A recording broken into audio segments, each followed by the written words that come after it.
Assalamu alaikum, pharmacy technician first year class. I am Dr. Mehuna Asma from Shahrukh Alam College of Health Sciences Multan.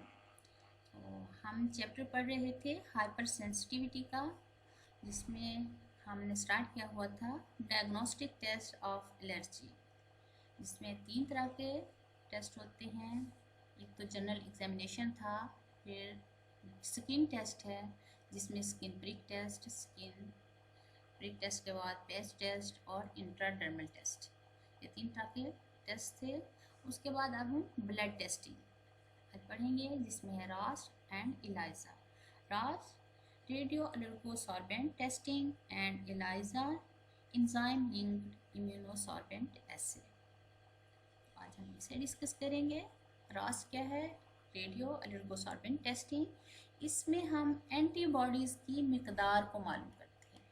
Measure the antibody, हमें इससे पता चल जाता है कि antibodies अगर ज़्यादा हैं तो बीमारी की एलर्जी की शिद्दत ज़्यादा होगी।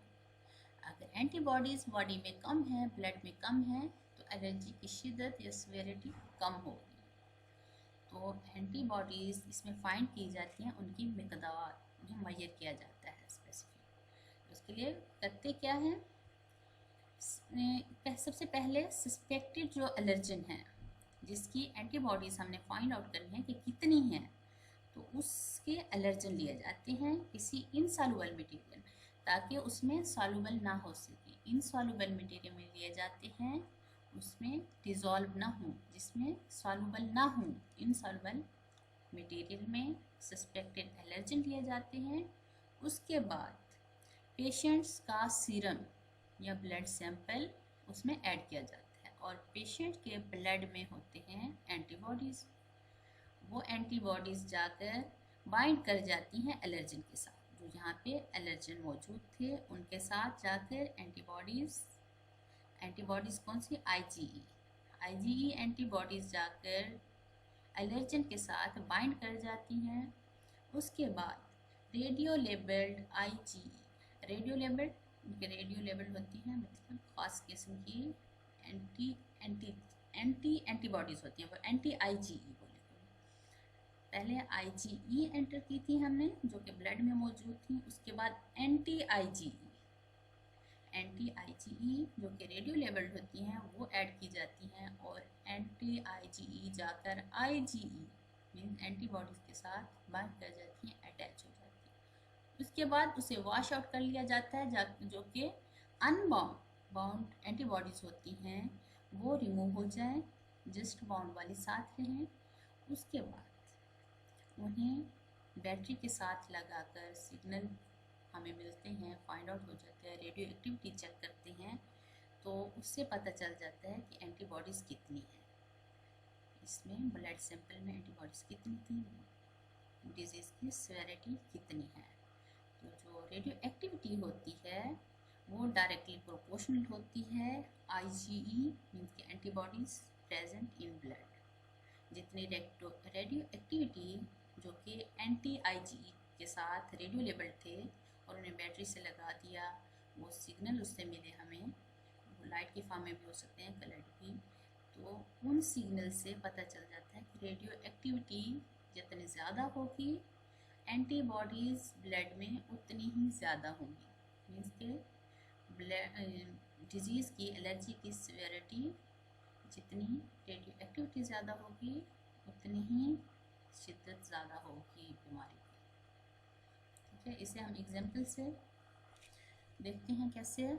एलर्जन मॉलिक्यूल्स से पेनिसिलिन ड्रग है, मेडिसिन है। अगर किसी को उससे एलर्जी है तो उसके पेनिसिलिन हमने एज एलर्जन लिया है। उसे बाउंड टू सेलुलोज डिस्क एलर्गोसॉर्बेंट, ये पेट्री डिश नज़र आ रही है, इसमें पेनिसिलिन के एलर्जन लिए हैं। उसके बाद serum of the patient to be tested for allergy to penicillin, जिस पेशेंट का हमने टेस्ट करना है उसका ब्लड सैंपल लिया, सीरम लिया इसमें, और उसे किसमें पुट कर दिया, ऐड कर दिया पेट्री डिश जिसमें एलर्जन मौजूद थे। उसके बाद जैसे ही ब्लड इसके अंदर दाखिल किया, इसमें मौजूद एंटीबॉडीज़ जाकर एलर्जन के साथ अटैच होगी।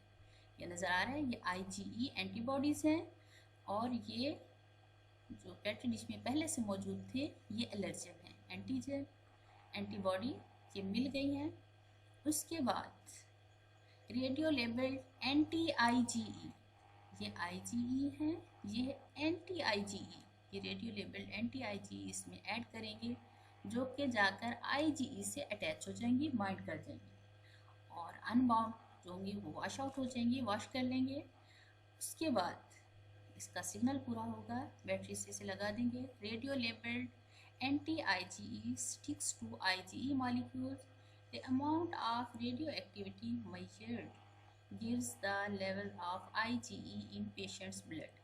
जितनी रेडियो एक्टिविटी ज़्यादा होगी रेडियो लेबल एंटी आईजीई की, उतने ही आईजीई पेशेंट्स में ज़्यादा होंगे। इससे आईजीई मीन्स के एंटीबॉडीज़ को मेजर किया जाता है। यह है रास टेस्ट। नेक्स्ट है Elijah. Elijah immune linked immunosorbent essay. ELISA is a biochemical technique used mainly in immunology to detect the presence of an antibody or an antigen in a sample। Antibody और antigen दोनों को ही इससे find किया जा सकता है और ये ELISA जिंदगी में बहुत सारी जगहों पर इसके टेस्ट परफॉर्म किए जाते हैं। सिर्फ एलर्जी नहीं, बहुत सारी और भी जगह हैं जिसके हेपेटाइटिस को या प्रेगनेंसी टेस्ट में भी ELISA टेस्ट तो ये यूज़ किया जा सकता है। और इनके मेथड 3 होते हैं, 3 तरह की इसकी टाइप्स हैं। डायरेक्ट मेथड से, इनडायरेक्ट मेथड या सैंडविच मेथड। डायरेक्ट मेथड तो ये होता है कि एंटीजन के बाद, ये एंटीजन हमने लिए जिसका चेक कर रहे हैं, उसके बाद प्राइमरी एंटीबॉडी जो कि इंजाइम लिंक्ड, पहले हम पढ़ चुके हैं कि इलाइजा क्या है, इंजाइम लिंक्ड इम्यूनोसॉर्बेंट एसे है। इसमें इंजाइम को हम यूज़ करें। इंजाइम किसके साथ अटैच है? इंजाइम हमेशा एंटीबॉडी के साथ अटैच होगा। इसमें जहाँ भी पढ़ेंगे इंजाइम एलर्जन या एंटीजन के साथ अटैच नहीं होगा, एंटीबॉडी के साथ अटैच होगा। तो ये इसके साथ लिंक्ड है, अटैच है। प्राइमरी एंटीबॉडी कॉन्जुगेटेड, ये इंजाइम अटैच है इसके साथ, जो कि एंटीबॉडी जैसे हम दाखिल करेंगे तो वो एंटीजन के साथ आकर अटैच हो जाएगी। एंटीजन और एंटीबॉडीज़ कम्प्लेक्स बना देंगी और इस पर इंजाइम मौजूद है। इंजाइम मौजूद है, इसके बाद हम इसे वॉश आउट करेंगे ताकि सिर्फ कम्प्लेक्सेस रहें, बाकी वॉश आउट हो जाएं। एंटीजन और एंटीबॉडी कम्प्लेक्स सिर्फ मौजूद रहे जो एंटीबॉडीज़ एंटीजन के साथ मिली हुई हैं, कंबाइन हुई हैं, जुड़ी हैं, सिर्फ वही रहे। उसके बाद हम सबस्ट्रेट ऐड करेंगे। इंजाइम पहले मौजूद है और जैसे ही सबस्ट्रेट उसी इंजाइम के लिहाज से सबस्ट्रेट होगा, सबस्ट्रेट ऐड करेंगे तो इंजाइम उस सबस्ट्रेट को प्रोडक्ट में चेंज कर देगा और वो प्रोडक्ट हमें सिग्नल देगा, हमें उससे पता चलेगा, वो कलर उसका चेंज हो जाएगा या उसकी दूसरी जो सिम्टम्स होंगी, ये हर प्रोडक्ट की अपनी होती हैं, तो उससे हमें पता चलेगा कि कौन सी ये एंटीबॉडी है, कौन सी, इससे हम डिटेक्ट करेंगे। एंटीबॉडी और एंटीजन को डिटेक्ट करने के लिए ये मेथड यूज़ किया जाता है, डायरेक्ट मेथड। इनडायरेक्ट मेथड जो होता है उसमें ये होता है कि एंटीजन ली, उसके बाद प्राइमरी एंटीबॉडी ली, इस पर इंजाइम मौजूद नहीं है लेकिन सेकेंडरी एंटीबॉडी पे मौजूद है इंजाइम, इसीलिए ये इनडायरेक्ट मेथड। डायरेक्ट एंटीजन से linked enzyme linked antibody attach नहीं हुई, पहले प्राइमरी एंटीबॉडी अटैच हुई, उसके बाद इंजाइम लिंक्ड एंटीबॉडी, जैसे सेकेंडरी एंटीबॉडी कॉन्जुगेटेड कहेंगे, वो आकर अटैच होगी। तो ये इनडायरेक्ट मेथड है क्योंकि इसमें enzyme linked antibody direct antigen से अटैच नहीं है। तो इसके बाद भी ऐसे ही करेंगे, सबस्ट्रेट ऐड करेंगे, वो प्रोडक्ट में चेंज होगा और प्रोडक्ट का कलर चेंज होगा जो भी, तो उससे हमें पता चलेगा। लेकिन सैंडविच मेथड जो है वो थोड़ा मुख्तलिफ है। उसमें ये होता है कि पहले एंटीबॉडी कैप्चर की जाती है, एंटीबॉडी, उसके बाद उसके एंटीजन जो होते हैं वो अप्लाई किए जाते हैं। उसके बाद नेक्स्ट मेथड वैसे ही होता है। हम ये डायरेक्ट भी लगा सकते थे, इनडायरेक्ट भी लगा सकते थे। ये डायरेक्ट लगाते कि पहली ही एंटीबॉडी जो लगाई वो इंजाइम से लिंक होती, लेकिन दूसरी में हमने लगा दिया तो ये इनडायरेक्ट वाला मेथड नेक्स्ट आ गया दूसरी एंटीबॉडी के साथ एंजाइम लिंक्ड है, उसके बाद सबस्ट्रेट और वो प्रोडक्ट में चेंज होगा और कलर शो होगा। और सैंडविच मेथड इसे इसलिए कहते हैं कि एंटीजन दरमियान में है, ऊपर भी एंटीबॉडी है, नीचे भी एंटीबॉडी है। जैसे सैंडविच होता है, ऊपर भी ब्रेड, नीचे भी ब्रेड होती है और दरमियान में मटेरियल रखा होता है। इसी तरह एंटीजन दरमियान में है और एंटीबॉडी एज ब्रेड काम कर रही है, इसलिए इसे सैंडविच मेथड बोलते हैं। डायरेक्ट इलाइजा, इसमें क्या होता है, apply a sample of non antigen to a surface, ये एंटीजन अप्लाई कर दिए गए हैं। सेकेंड स्टेप होता है enzyme linked primary antibody is applied to the plate, ये प्राइमरी एंटीबॉडी है और ये पर्पल कलर में आपको शो हो रहा है, ये एंजाइम है। ये एंजाइम एंटीबॉडी के साथ अटैच है। एंजाइम लिंक्ड एंटीबॉडी ये एंटीजन के साथ आकर अटैच हो। उसके बाद wash, after this wash only the antibody antigen complexes remain attached, just antigen और एंटीबॉडी जो कम्प्लेक्स हैं, मिले हुए हैं, वही रहने चाहिए। बाकी जो वैसे ही एंटीबॉडीज मौजूद हों इस सॉल्यूशन में, ये एंटीजन मौजूद थे जो कंबाइन नहीं थे, कम्प्लेक्स नहीं थे, उनको वॉश आउट कर देंगे। जस्ट कंबाइन वाले रहने चाहिए, बाइंड वाले। उसके बाद apply a substrate which is converted by the enzyme to elicit a chromogenic signal. उसके बाद हमने सबस्ट्रेट अप्लाई करना है। जैसे ही सबस्ट्रेट अप्लाई करेंगे, एंजाइम हमारे पास पहले मौजूद था एंटीबॉडी पे, तो वो उस सबस्ट्रेट को प्रोडक्ट में चेंज कर देगा और वो प्रोडक्ट हमें खास सिग्नल देगा जिससे हमें डिटेक्शन हो जाएगी। एंटीबॉडीज एंटीजन की डिटेक्शन के लिए मेथड यूज़ किया जाता है, डायरेक्ट मेथड।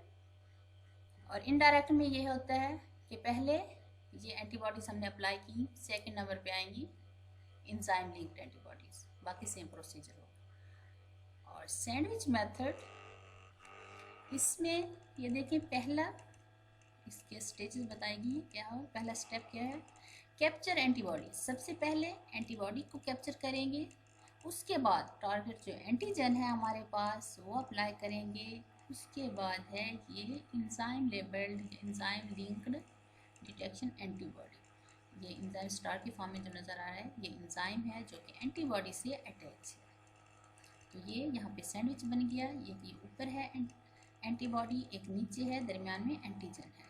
ये सैंडविच मेथड इसलिए है, ये सैंडविच की तरह है, ये दो ब्रेड और ये मटेरियल दरमियान। तो यहाँ हमने सबस्ट्रेट अप्लाई किया, ये इसका कलर देखें और इसने इसका कलर चेंज कर दिया है जिससे हमें इससे सिग्नल मिले। सबस्ट्रेट ऐड करने से वो प्रोडक्ट और कुछ और ही बन गया, उसका कलर चेंज हो गया। तो इससे हमें सिग्नल मिलते हैं और इससे हमें पता चल जाता है एंटीबॉडीज़ का, एंटीजन का। ठीक है, दोनों में ही फर्स्ट जो हमने पढ़ा रास, उसमें हम काउंटिंग मैयर कर रहे थे, उसमें मैयर कर रहे थे कि कितनी एंटीबॉडीज़ हैं। लेकिन जो सेकंड है इलाइजा, इसमें हम डिटेक्ट कर रहे हैं कि एंटीबॉडीज़ हैं कौन सी। ठीक है।